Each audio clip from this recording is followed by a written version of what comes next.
मैं तुम्हें इतना बड़ा रिस्क नहीं लेने दूंगा। अगर तुम्हें कुछ हो गया तो मैं खुद को कभी माफ नहीं कर पाऊंगा। देव के ऐसा कहने पर अंजलि उसे एकटक देखने लगती है। अंजलि, देव ठीक कह रहा है। हम तुम्हें इस तरह वृंदा के सामने नहीं छोड़ सकते। वो बहुत खतरनाक है। वो कब से बस इसी मौके का इंतजार कर रही है। नो गाइस, हमें अंजलि पर भरोसा करना चाहिए। अगर उसने कहा है कि वो इस बार वृंदा को संभाल सकती है तो वो ऐसा कर लेगी। Yes, I'm sure I can handle it. रात का वक्त था। पैलेस में बिल्कुल खामोशी थी। इसी खामोशी के बीच वहां कुछ कदमों की आहट सुनाई दे रही थी। देव अपने दोस्तों के साथ लिविंग एरिया की तरफ बढ़ रहा था। Dave, are you ready? Yes, I M.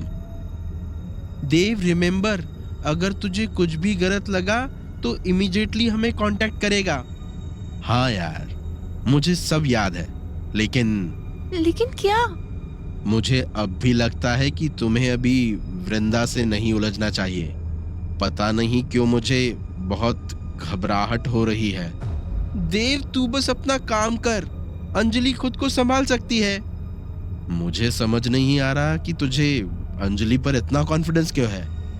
क्या तुम लोग मुझसे कुछ छुपा रहे हो? नहीं, ऐसा कुछ नहीं है। फिलहाल तुम बस अपने काम पर ध्यान दो और भगवान पर भरोसा रखो। देखना सब ठीक हो जाएगा।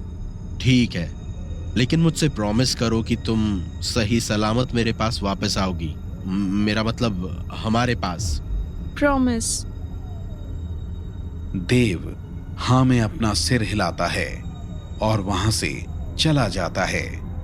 देव के जाने के बाद अंजलि, शुभम और अक्षय एक दूसरे को देखने लगते हैं। अंजलि, ऐसा नहीं है कि I don't trust you, but मुझे भी तुम्हारी फिक्र हो रही है। क्या तुम्हें यकीन है कि वो आकर तुम्हें बचा लेगा? हाँ, मैं नहीं जानती कि वो कौन है, लेकिन पिछली बार उसने मुझे बचाया था, तो इस बार भी वो जरूर ऐसा करेगा। She is right. मुझे भी लगता है कि अंजलि उसके लिए इम्पोर्टेंट है। वरना तुम ही सोचो, अंजलि जैसी एक नॉर्मल इंसान का उस वृंदा और मंदाकिनी से अब तक बचे रहना पॉसिबल नहीं है। कोई तो बहुत पावरफुल इंसान है जो अब तक इसे प्रोटेक्ट कर रहा है। और क्या हमें देव को बिना बताए उसके पीछे जाना चाहिए? वो नहीं चाहता था कि हम उस तहखाने में जाएं। क्योंकि उसे हमारी फिक्र है, लेकिन सिर्फ इस वजह से हम उसे खतरे में नहीं डाल सकते। तुम दोनों देव के पीछे जाओ। अगर उसे जरूरत पड़ी तो कोई तो उसके साथ होना चाहिए। अंजलि की बात पूरी होते ही वो तीनों भी पैलेस से बाहर निकल जाते हैं। अक्षय और शुभम तहखाने की तरफ बढ़ जाते हैं, जबकि अंजलि जंगल की तरफ बढ़ जाती है। देव तहखाने की सीढ़ियों से नीचे उतर रहा था। आखिर इस दरवाजे में ऐसा क्या है कि ये मेरे छूते ही खुल जाता है? पता नहीं अतीत के कितने राज हैं जो मुझे पता भी नहीं है। देव उस दरवाजे पर अपना हाथ रखता है और वो दरवाजा खुल जाता है। तहखाने के उस कमरे में बिल्कुल अंधेरा था। देव अपने मोबाइल की फ्लैशलाइट की मदद से अपने आसपास देखता है। उसके सामने वही कॉफिन रखा था। बस कुछ देर और, फिर उनमें से एक की कहानी खत्म हो जाएगी। एक बार मंदाकिनी का खेल खत्म हुआ, फिर वृंदा भी कमजोर हो जाएगी। ये कहकर देव उस कॉफिन को खोल देता है। ये क्या? वो लाश कहाँ गई? क्या हुआ देव? चौंक गए? निखिल, तू यहाँ? क्यों? मुझे यहाँ एक्सपेक्ट नहीं किया था। निखिल, मेरा मतलब वो मुझे कुछ समझ नहीं आ रहा, यही ना? क्या तू पहले से जानता था कि मैं यहाँ आने वाला हूँ? हाँ, तुझे क्या मैं इतना बेवकूफ लगता हूँ कि तुम सब मेरे पीठ पीछे इतनी सारी प्लॉटिंग कर लोगे और मुझे पता भी नहीं चलेगा? निखिल ब्रो, तू गलत समझ रहा है। ऐसी बात नहीं है। मैं सब जानता हूँ। तुमने मेरा सब कुछ छीन लिया। मैं अंजलि से बहुत प्यार करता था। कितनी मुश्किल से वो मुझे मिली थी। मैं कितना खुश था, लेकिन तूने मुझसे मेरी खुशी छीन ली। भाई तू गलत समझ रहा है। मैंने कभी भी तुम दोनों को अलग करने की कोशिश नहीं की। झूठ बोल रहा है तू जानबूझकर बार बार अंजलि के करीब जाता रहा और तूने मेरे खिलाफ उसे भड़का भी दिया। नहीं यार, तुझे कोई मिसअंडरस्टैंडिंग हो रही है। ठीक है, अगर तू अंजलि से इतना प्यार करता है तो मैं उससे बात करूंगा। अब इसका कोई फायदा नहीं। अब तुम में से कोई भी जिंदा नहीं बचने वाला है। क्या मतलब? तुम सब मरने वाले हो। तू भी, तेरे दोस्त भी और अंजलि भी। तू पागल हो गया क्या? कैसी बातें कर रहा है? वृंदा तुम में से किसी को नहीं छोड़ेगी। निखिल, हम मिलकर उससे बचने का तरीका ढूंढ लेंगे। नहीं, मैं ऐसा नहीं चाहता। तुझे हुआ क्या है यार? ऐसी अजीब बातें क्यों कर रहा है? कुछ नहीं, बस मैं जान गया हूँ कि तुम लोग मेरे दोस्त नहीं हो। अब मैं तुम सबकी मौत चाहता हूँ, खासकर अंजलि की। निखिल, बस बहुत हो गया। अब मैं तुझसे कोई और बात नहीं करना चाहता। अब तुझे मरना होगा। निखिल की बात पूरी होते ही देव की नजर निखिल के पीछे खड़े लोगों पर जाती है। उन लोगों का चेहरा मास्क से ढका हुआ था और उनके हाथ में चाकू और तलवार थे। निखिल, ये सब क्या है? आज पहले तेरी मौत होगी और फिर तेरे दोस्तों की। वैसे भी अंजलि आज वृंदा से मिलने गई है ना, उसकी कहानी वही खत्म हो जाएगी। मैंने कभी सोचा भी नहीं था कि तू हमारे साथ ऐसा कर सकता है।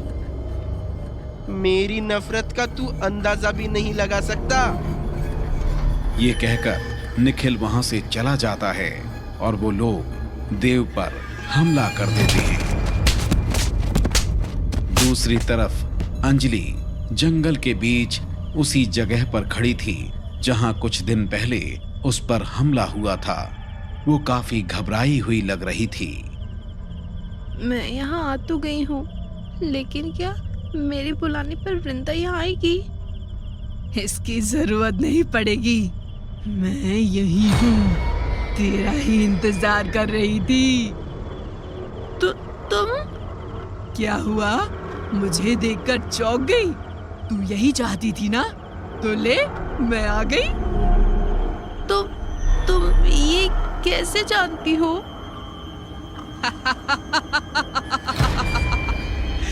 बस इतने से ही डर गई?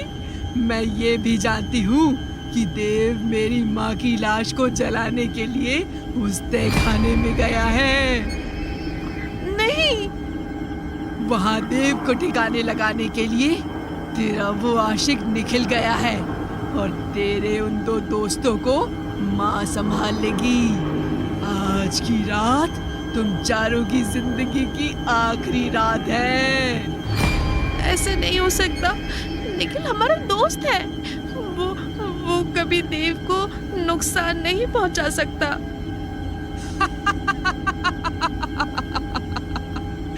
बेवकूफ लड़की, तुझे अब तक समझ नहीं आया कि वो कभी तुम लोगों के साथ था ही नहीं। वो बस वही कर रहा था जो मैं चाहती थी। वो तुझे चाहता था, लेकिन तूने उसे छोड़ दिया और अब तुझे उसकी कीमत चुकानी पड़ेगी।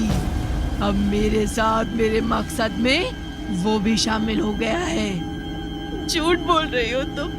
निखिल ऐसा नहीं कर सकता। अफसोस, ये सब देखने के लिए तू जिंदा भी नहीं रहेगी। तूने देवराज को कभी मेरा नहीं होने दिया ना? अब देख मैं तेरा क्या हाल करती हूँ। तुझे मैं पिछले जन्म से भी बदतर मौत दूंगी। ऐसा कहकर वृंदा अंजलि की तरफ अपना एक हाथ बढ़ा देती है। वृंदा के ऐसा करते ही अंजलि को तेज दर्द का एहसास होता है और वो दर्द से चीखने लगती है। इधर अक्षय और शुभम तहखाने के पास पहुंच गए थे। तभी वो देखते हैं कि कोई तहखाने से बाहर निकल रहा था। उसे देखकर शुभम और अक्षय पेड़ के पीछे छुप जाते हैं। यार अक्षय, इतनी रात को उस तहखाने से कौन बाहर निकल रहा है? यार अंदर तो देव गया है, क्या इसने देव को देख लिया? यार ये कुछ जाना पहचाना सा नहीं लग रहा है। अंधेरे की वजह से कुछ ठीक से दिख नहीं रहा है। ऐसा लग रहा है मैं अभी अंधा हो गया हूँ। मुझे भी निखिल की तरह चश्मे की जरूरत है। ओह शिट, क्या ये निखिल है? ओह माय गॉड, ये यहाँ क्या कर रहा है? क्या ये जानता है कि देव अंदर है? कहीं इसने देव को... आई न्यू इट, मुझे पहले से ही पता था कि ये कमीना है। इसने जरूर देव के साथ कुछ किया है। मैं इसे नहीं छोड़ूंगा। शुभम, ये तू क्या कह रहा है? ये वक्त निखिल से उलझने का नहीं है। फिलहाल हमें देव को बचाना होगा। देव को तुम दोनों तभी बचा पाओगे जब मुझसे बचोगे। मंदाकिनी की आवाज सुनकर शुभम और अक्षय के हाथ पैर फूल जाते हैं। वो दोनों घबराते हुए पीछे मुड़ते हैं। उनके सामने मंदाकिनी का भयानक चेहरा था और वो गुस्से से गुर्रा रही थी।